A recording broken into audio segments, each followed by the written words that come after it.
Coming up on tonight's program, Ice Cube in a coffee, the winning ingredients. Youth lying to get a boost from a local man, and children solving crime in the classroom, CSI style.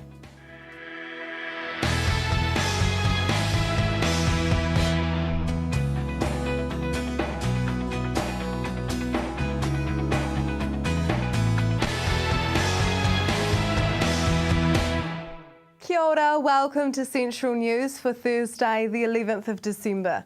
I'm Hilary Entwistle. The Lion Foundation's Play It Strange songwriting competition winner is a Tauranga local. Talia Dalton is 13 years of age, from Tauranga, and as I found out, has a bright future ahead of her. I caught up with her after her win to find out about her winning song, Ice Cube in a Coffee. So the award is from Play It Strange. It's like a competition for all around New Zealand, and you enter your home written songs into it, and they judge the songs on the way that you've written the lyrics and like the meanings and stuff. And yeah, and I got first place in it, and yeah.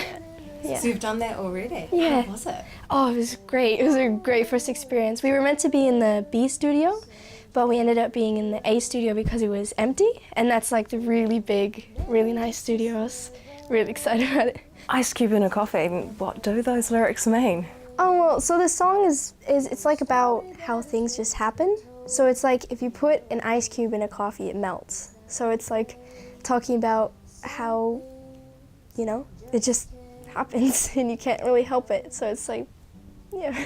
Was there a particular event in your life that kind of inspired those lyrics? I wrote it when I was like 11, and I'm not really sure what I wrote about. Just, you know, going through school and, you know, tough times and, you know, trying to make friendships and, you know, things not working out and then things working out. So it's just like everything just happens. Is this something that you do a lot of in your spare time? Do you like chilling out and writing songs and that kind of thing? Yeah, and yeah, a lot of times it's just like when I go upstairs to go to bed, I just kind of, sometimes it just comes to me and I'm like, oh, I'll write a song about this. And it's usually just like when something's happening in my life, like if we went through a big move or, you know, then it's good songwriting material. So it's kind of like your journal? Yeah, basically it's kind of like what you don't want to say, you can say in a song. I've listened to the song and I can't believe your talent for the age of 13. Is it natural talent, or have you had lessons, or how did you get so musically talented? I didn't have any lessons for it. I mean, in year 7 I like went in a choir kind of group and we just sang, so it kind of got a little bit of my fear of playing in front of people over, but it's just from being in a musical family, you know, my parents and stuff just inspired it. So what is your parents' background in music? So they made an album when I was like 1 or 2, I think, and yeah, my dad plays the guitar and the drums and sings and everything, and my mom sings and she's learning to play the bass and the ukulele, and yeah, so it's like, yeah, so they do all that. And what does winning the award mean for you? I mean, obviously you got to record in the studio, but what does it mean? I don't know, I wasn't really expecting that I would even get in the CD. I don't know, I just thought, you know, all around New Zealand, I probably wouldn't, you know, there's so many people here, so, but I think it gave me a little bit more confidence to like, you know, I don't know, like, more being able to feel like you actually have a talent, you know. Has there always been an ambition to be an international singer-songwriter, and do you think now that you can? I don't really know. I mean, it seems like things are going well, like all these opportunities have opened, but yeah, I don't know. It would be cool. Where to from here then? When we were performing at the Play It Strange CD release album, there was a lady there from Universal Records, and she wanted to talk to me, but we didn't get to talk to her that night. So the next morning, she emailed my dad, and we met up at Universal. and she wants to mentor me and like help me out. And yeah, so it was really, really like exciting and really unexpected. And just to make sure that we are correct, that's Universal Studio, the same label that has signed Lorde? Yeah, yeah. And they started when she was 13 as well.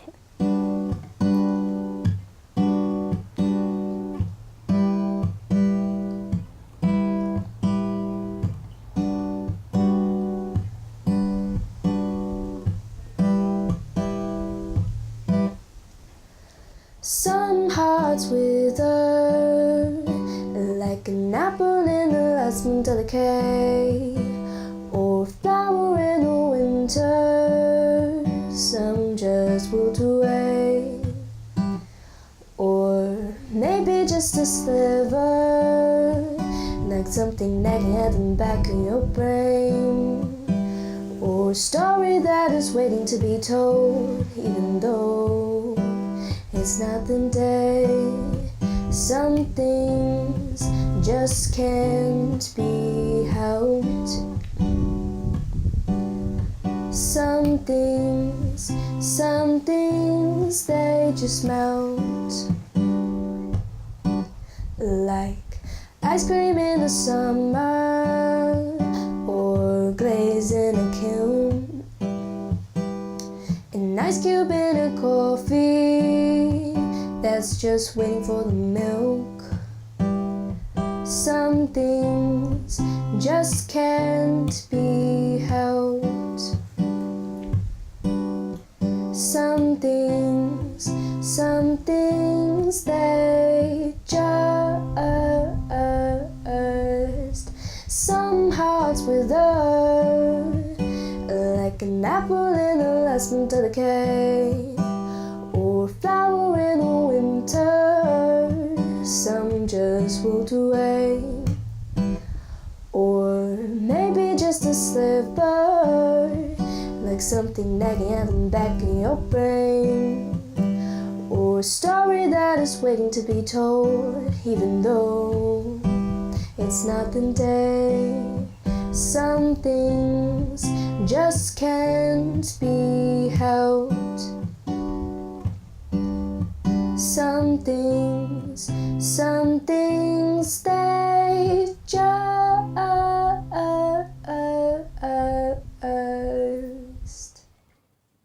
Amazing, amazing talent. If you'd like to hear the song again, you can on playitstrange.org.nz.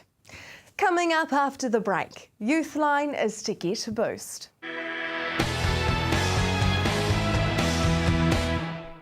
Welcome back to Central News on TV Central. Recently, we spoke with a young man passionate about creating awareness to anti-bullying and the effects it can cause to an individual and the wider society. James Brodie is just 17 years of age, but has organised a whole concert in Te Aroha to raise funds for the not-for-profit organisation that ensures young people know where they can get help and can access it when they need it. Youthline. It's been, I'd say around 6 weeks since we saw you last, so what's been going on since then? Equipment's been booked, consulting with the acts.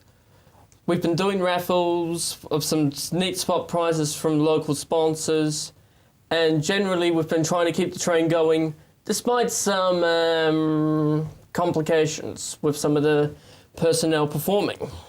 Oh, are you allowed to talk about that? That sounds a bit... Are we? I love that. Gotta ask the assistant down here. No, a Flo has left the band permanently for personal reasons. So that means we've had to try and conjure some backing tapes really fast. And other than that, we've just tried to keep the show going as much as we can. That's pretty normal though, isn't it, in the drama of rock and roll? Yeah, you know? Yeah, I mean, I'm surprised, to be honest with you. It caught me off guard, but then again, we've done that we've been friends most of our lives, we're still friends, we're just not doing this together at the moment. Well, sometimes things have got to, people got to go their way. Yeah. But you're still going to play. Blue Eyed is still going to play. And the set list is pretty much by request. Yes, that's right. You had this competition. So Yeah. how did the competition, oh, well, not the competition, a voting system, how did that go? Well, there wasn't quite enough to make the full 13, but there will be 2 new songs that will be played for the very first time. There will be some of the Captain Obviouses from singles and whatever. Then we're going to do a little bit of improv at times to fill in that, but no, it's going to be a really good 70-minute show, which visually and musically you may not see around for a while. Are you going to do a Christmas carol? Christmas Carol. Very possibly. Now, there's new songs. What are these songs about? Can you give us a little more insight? I've been writing quite a bit. I've been working on the next Ivy album. We're tentatively calling it 19. And generally do a look back. We've got one that's in an instrumental phase with no lyrics yet. That's just with a guitar at the moment. Then we've got a new song which is just generally looking back and asking questions from past, moving forward. You get the drill. A little bit reflective of your own life at the moment? Yeah, going into the 19-year-old adult stage, you kind of start looking back on your childhood, and it makes perfect songwriting material. Oh, I imagine, definitely. If only all of us were good at writing songs. Yep. Now, you've broken even, you were saying before to me off camera, with the operating costs. Yeah. How did you manage to do that? We have a lot of very lucky sponsors, especially at this time of year. We've done different things to fundraise. We've approached sponsors, which there are some really cool people who've brought on financial, and there's some spot prizes from people like R&E Cafe, Harcourts. All the different local businesses have teamed up and given more than what we were expecting at this time of year, and as a result, we've been able to even out our operating costs, which came under 1,000 for all the stuff we're bringing in. And that means now, when tickets start selling, which are on sale now, that means 100% of the ticket fee will be going to Youthline. That is amazing. That is such a good cause as well. Now tell me, why are you so passionate about raising funds for Youthline? Well, Youthline, as I was saying last time, these sorts of things, like these groups and these sorts of situations, don't make the news. That's the more terrifying stuff. And ideally, when you're coming into this sort of a situation, as I said last time, bullying statistics have nearly doubled since the last major survey a few years ago. And as a result of that, we've had to really ask ourselves these questions, and Youthline are trying to do significant work to all these hundreds of thousands of kids who use the service every year, but they get no funding from the government. So in order for their services to keep going, things like what we are trying to do have got to happen. Things like this year's Christmas in the Park have got to happen. All these different things to fundraise and keep these services alive have got to happen. Otherwise, tentatively, we're all screwed. Now, just for those who didn't see our last interview, remind us again what this concert is about. This concert is an anti-bullying awareness event this Saturday for Youthline. My now one-person Ivy Blue group are going to be playing. There we've got Sheldon Aiden, who's a street magician. He's finalised. Alyssa Entwistle is coming, as far as I know. So it's just 3 acts. There's some food and drink on sale. Visually, it's going to be looking amazing. We've got some giant video and some other surprises. So ideally, if there's one show in Te Aho or the Piako area you can afford to see, if you've got $10, then come along. Yeah, absolutely. It's such a cheap cost for an entertainment night. I mean, it's more than what the Te Aho Footloose show is for a teenager, but you're paying for better visuals. So, Lifeline, you're passionate about this anti-bullying stuff. Yeah. Is there a personal story as to why you are so passionate? Because I've been bullied before. Yeah. I've been bullied through my own disabilities, through some of my opinions. I actually was, because the music has an Ask FM, I was having to respond back cheekily to a hater the other day. There's just some really mad people who either need some therapy and aren't getting the right sort of therapy, or they're just being downright idiots about the way they treat people and need to go back to primary school. Do you think the rise of social networking has influenced that bullying? Yes, Yeah. absolutely. I mean, in some ways, like, if you use it responsibly, it's gold. If you don't, then you're just kicking a diamond in the dirt. It's generally not going to work in your favour. And eventually, you'll get kicked off after however many hundred reports you get.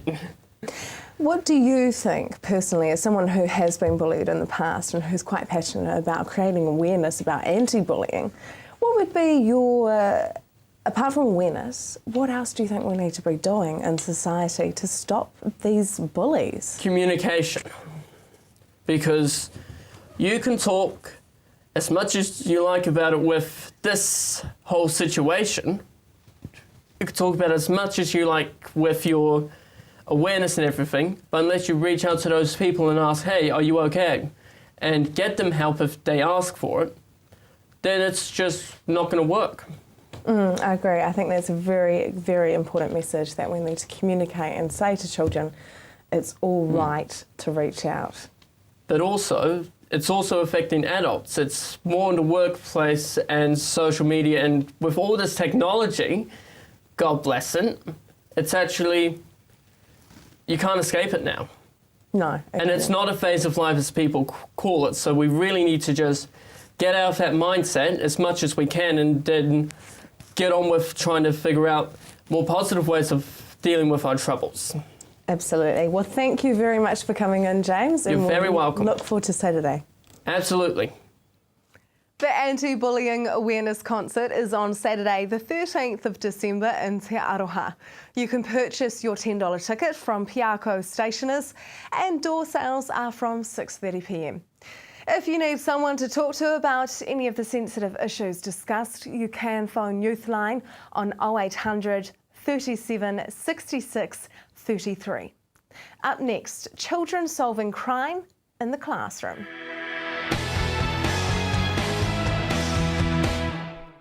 Welcome back to Central News. Launched in Tauranga 12 months ago, the House of Science has been so successful that other parts of the country want a slice of the action. I spoke with the director, Chris Duggan, to find out what have been some of the highlights of the last year. For a start, just the sheer scale that we've grown to and the speed we've grown at. For me, the number of local sponsors that have come on board, I couldn't be here without them. The local community have really embraced this concept and are investing in the kids of the future, the scientists of the future, the kids of today, by sponsoring the resource boxes that go into schools. So that's been really exciting.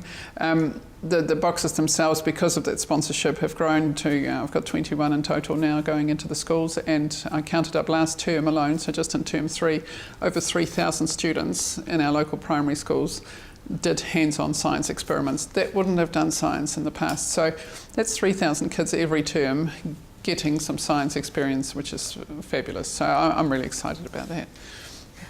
What kind of, were you quite surprised at the kind of businesses that actually have come on board? Were they your traditional science businesses? I've really only approached science-based businesses to date, although there are some other community organisations like Rotary and Bay Trust that have also come out of and offered their support without me necessarily approaching them. But yeah, there's still many more businesses locally that I'd like to tap on the shoulder. Say I'm a primary school teacher, I get one of your resource kits. Can you walk us through what's in one? Yeah, cool. For the first, just going back a bit, the good thing about our system is that you can book it online any time of the day and the box gets delivered to your school for you.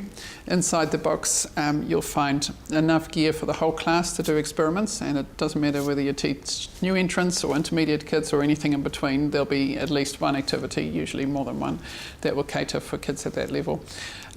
Also having a range of activities in the box means you can cater for kids who are maybe a little bit behind or ahead of where the majority of your class is working at. So it caters for a range of learning abilities. And in there you will have laminated worksheets for the students to take away in a group, and then enough equipment for that group to do all the experiments in the box. And there's 10 of everything, so it's sufficient for a large class of kids to all get their hands stuck in. What kind of experiments are we talking here? Right, so it depends a bit on the box you've got. Let's say you've got the forensics box. There are 4 different activities in there, one around fingerprinting. There's a white powder experiment where there's 4 powders in the box that all look identical, but they have different chemical properties. Some dissolve and some don't, and then those that dissolve, they measure the pH. There's a box for fibres, so there's 5 different fibres and a digital microscope that the students can use to look at the fibres under 200 times magnification. And the 4th one is a handwriting analysis, so it looks at different aspects of people's writing and then looks at matching handwriting to different people. So once they've completed all those 4 tasks, and each one would take approximately an hour, depending on the class, it could take a lot longer, then as a group they can solve a crime. There's an actual mystery in the box that they get a bag of evidence collected at the crime scene and a little book with some information, and as they work through 4 activities, the fibres, the fingerprints, same as what they just have learnt about, they can hopefully solve who committed the crime. If you'd like to find out more, or perhaps you're a teacher who would like to book one of the resource kits, you can go to thehouseofscience.org.nz. Now for our weather for Friday.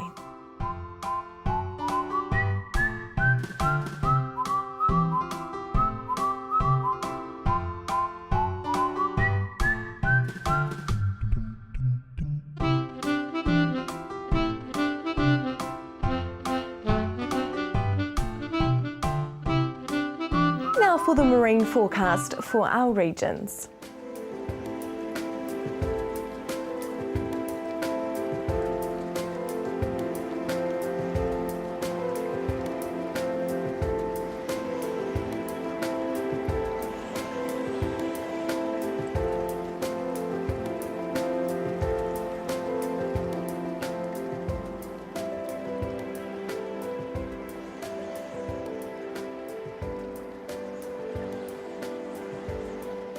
That is Central News for today. Let us know if there's something going on in your community.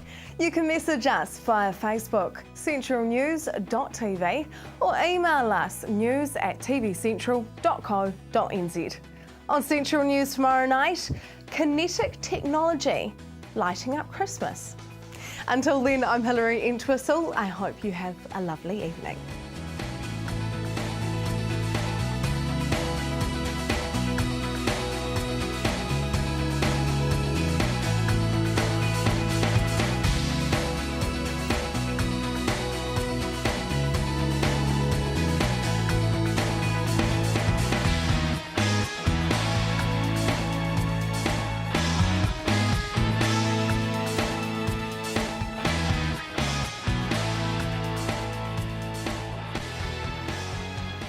This has been an Alpha Media production, a division of Television Media Group.